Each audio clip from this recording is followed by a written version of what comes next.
India की economy या जनधन योजना या कोई भी ऐसी स्कीम जो रोजगार के लिए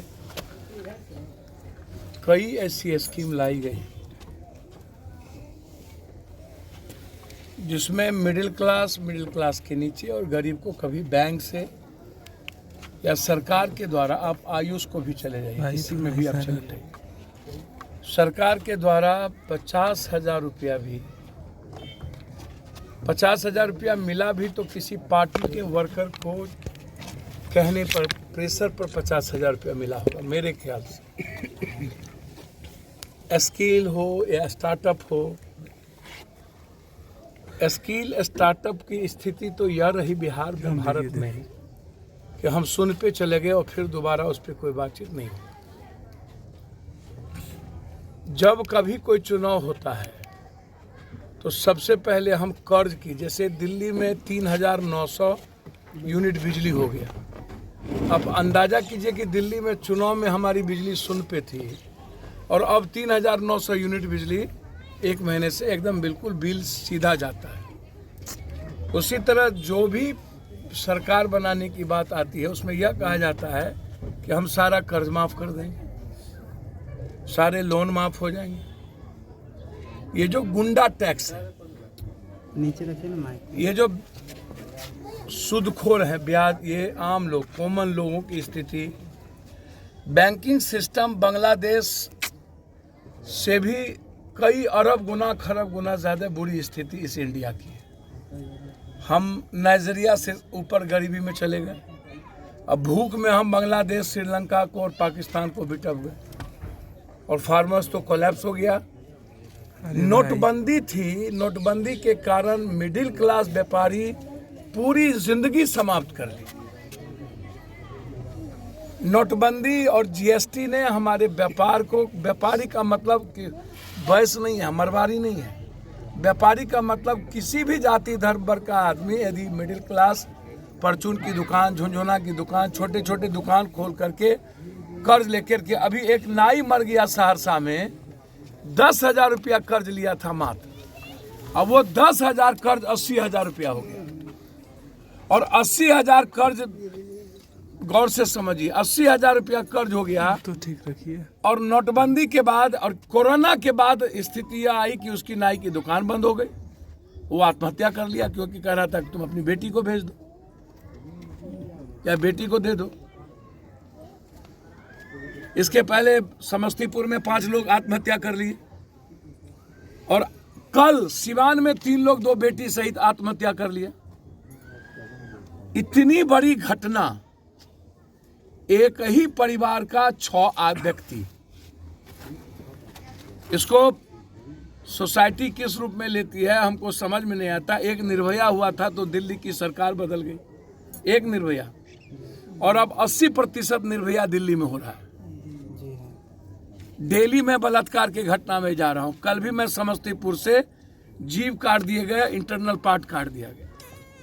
यह घटना, इसको इतने सस्ते में, इतने हल्के में गवर्नमेंट के द्वारा, सरकार, ना तो नरेंद्र मोदी जी ने एक ट्वीट किया, बम ब्लास्ट हुए थे भागलपुर में तो सबने ट्वीट कर दिया था जिसमें घर ढह गए थे, ना तो नीतीश जी ने ट्वीट किया, ना तो तेजस्वी जी ने ट्वीट किया, ना किसी को ट्वीट करने की फुर्सत हुई। यह आत्महत्या नहीं है, यह मर्डर है, मर्डर।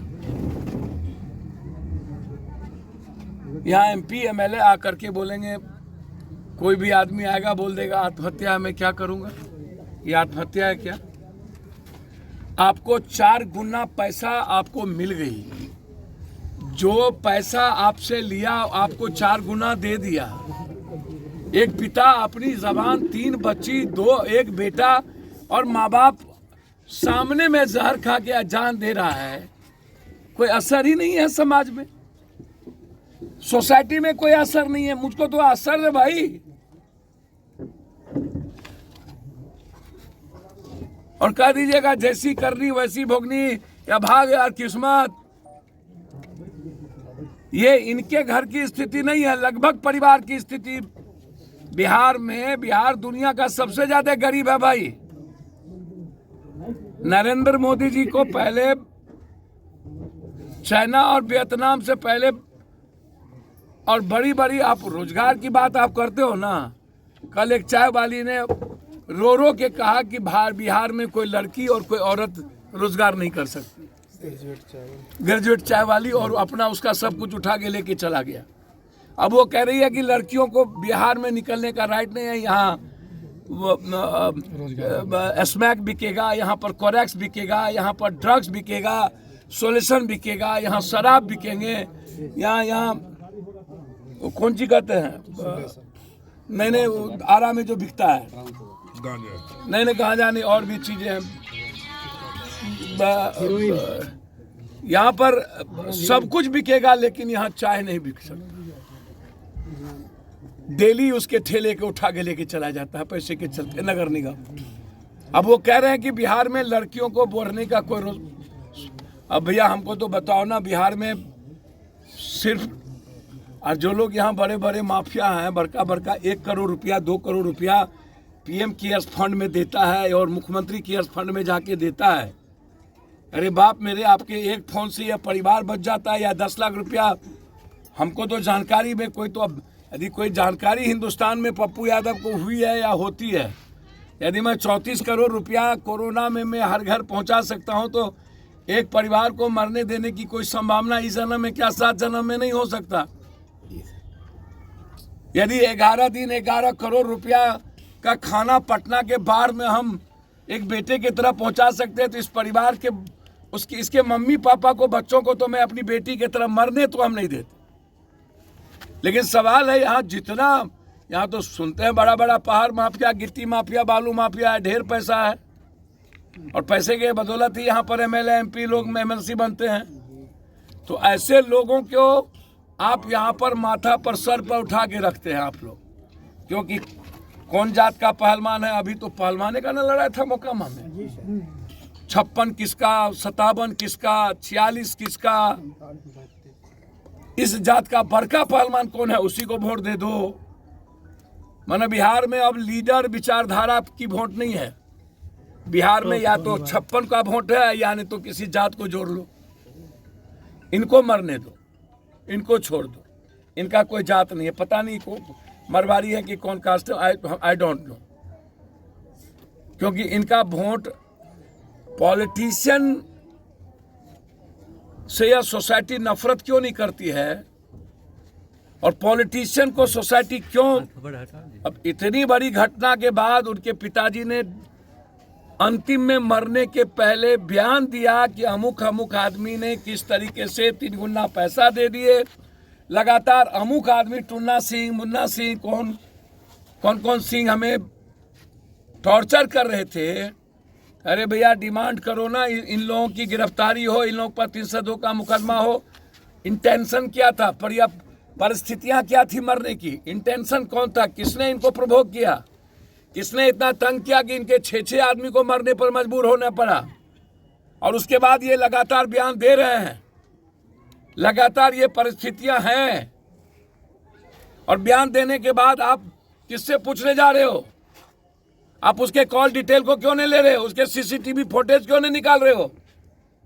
इनके पापा के, इनकी सिस्टर का, इनके भाई का कॉल डिटेल, किससे बातचीत हुई, किसका फोन आता था, इनके दुकान पर कौन जाते थे? खुद पापा ने इनको बोल दिया 3-4 आदमी के चलते। बिहार में जो आज, अब आप सहारा को देखो ना, सहारा इंडिया की स्थिति यह है कि लगभग लोग यहाँ लाखों लाख लोग आत्महत्या करेंगे। सहारा इंडिया को प्रोटेक्ट कौन कर रहा है? जितने नॉन बैंकिंग बैंक हैं, प्राइवेट बैंक, और उसके बाद जितना सूद लगाने वाला नवादा में, नालंदा में या किसी शहर में है, ये प्राइवेट है, और वसूला जाता है गुंडा के द्वारा। 10 गुंडा टैक्स होता है, और इस पर सरकार बिल्कुल फ्रीडम है, थाना इसको प्रोटेक्ट करती है। इसीलिए मैं आपको आश्वस्त करता हूं, इस मामले में मैं सीएम से बात करूंगा, उसके मोबाइल के बयान पर उस पर एफआईआर लॉन्च होनी चाहिए। ये आत्महत्या नहीं है, ये हत्या है। सरकार को ऐसी घटना पर कठोर होनी चाहिए। साथ साथ इस परिवार को जो एक बच्चे बचे हैं उसको बचा तत्काल। हमारी पार्टी, हमारे साथ युवा अध्यक्ष हैं, हमारे नेता लीडर हैं, हमारे सभी बड़े लीडर हैं, अनुभव, सभी लोग, पार्टी तत्काल इनको 50,000 रुपया भी मदद कर रही है। इनको दुकान खोलवाने में पार्टी 2 लाख रुपया मदद करेगी ताकि ये अपनी चीज़ों को ये शुरुआत करे।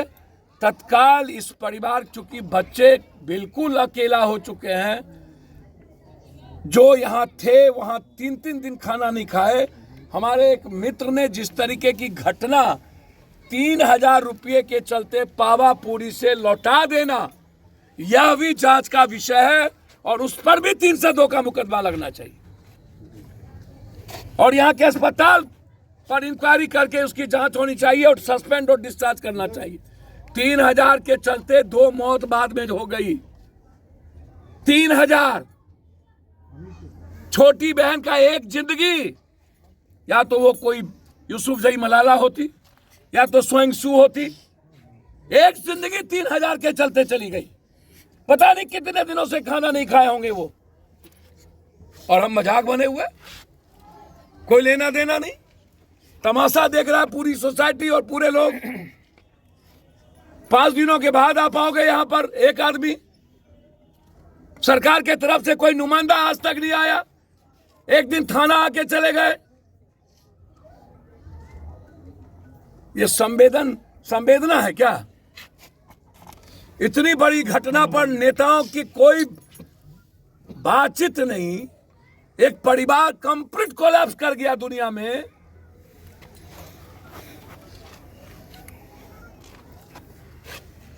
इसीलिए मैं उस रात की पूरी सीसीटीवी फुटेज के बाद डीएम ने कहा कि पूरा का पूरा तुरंत होगा। रात में हम 2-2, 3-3 जान हो सकती थी, बचाया जा सकता था।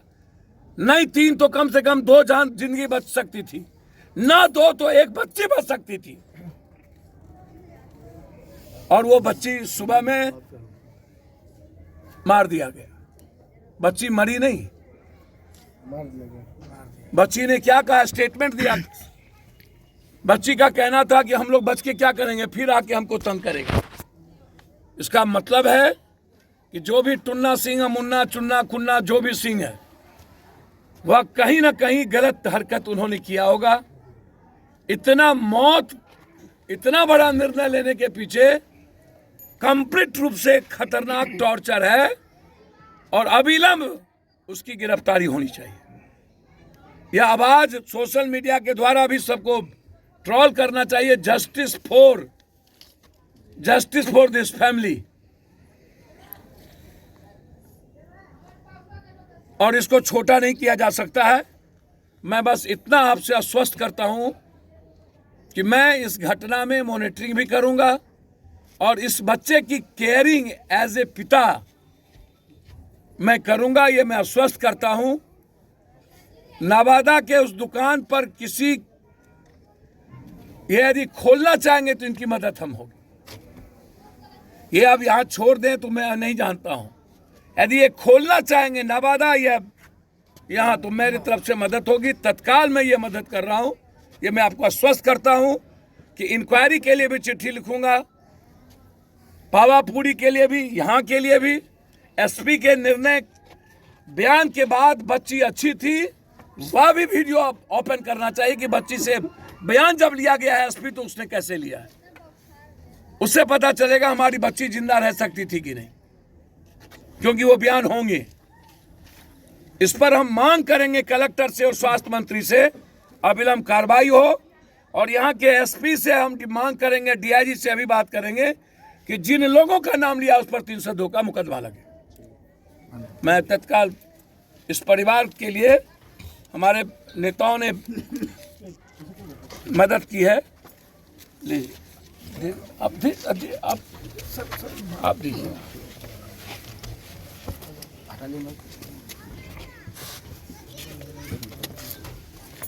और यदि वो दुकान ये खोलना चाहेंगे तो इनकी पूरी हमारी पार्टी पूरी ताकत के साथ कल हम सिवान भी जाएंगे जहां उन्होंने आत्महत्या किया है, ये मैं आपको बता दूं। आप बेफिक्र रहें, इस परिवार को मैं कोई, इस बच्चे को मैं, आप समझिएगा कि मैंने गोद ले ली।